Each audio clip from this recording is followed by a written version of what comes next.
പലപ്പോഴും കൺസൾട്ടേഷന് വരുന്ന രോഗികൾ PCODയുടെ സിംറ്റംസ് കണ്ട് അങ്ങോട്ടേക്ക് ചോദിച്ചാൽ ഇല്ല ഡോക്ടറെ, മെൻസസ് ഒക്കെ റെഗുലർ ആണ്, എല്ലാ മാസവും ആവുന്നുണ്ട് എന്നാണ് പലരും മറുപടി പറയുക.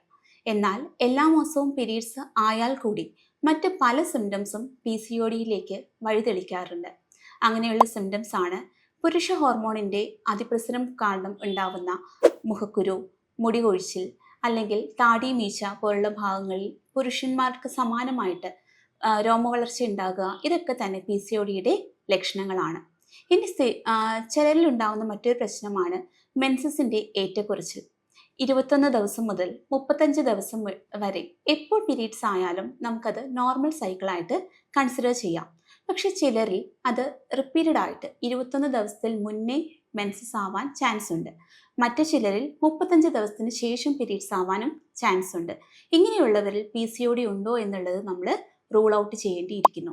ഇനി പീരീഡ്സ് ആയാൽ തന്നെ ഒന്നുകിൽ 1-2 ദിവസവും സ്പോട്ടിംഗ് ആയിട്ട് വളരെ കുറച്ച് മാത്രം ബ്ലഡ് പോയിട്ട് നിൽക്കാൻ ചാൻസ് ഉണ്ട്.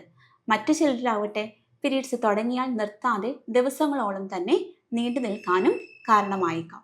ഇതൊക്കെ തന്നെ PCODയുടെ കോമൺ ആയിട്ടുള്ള സിംറ്റംസ്, അതായത് പ്രധാന രോഗലക്ഷണങ്ങളായിട്ട് നമുക്ക് കൺസിഡർ ചെയ്യാവുന്നതാണ്.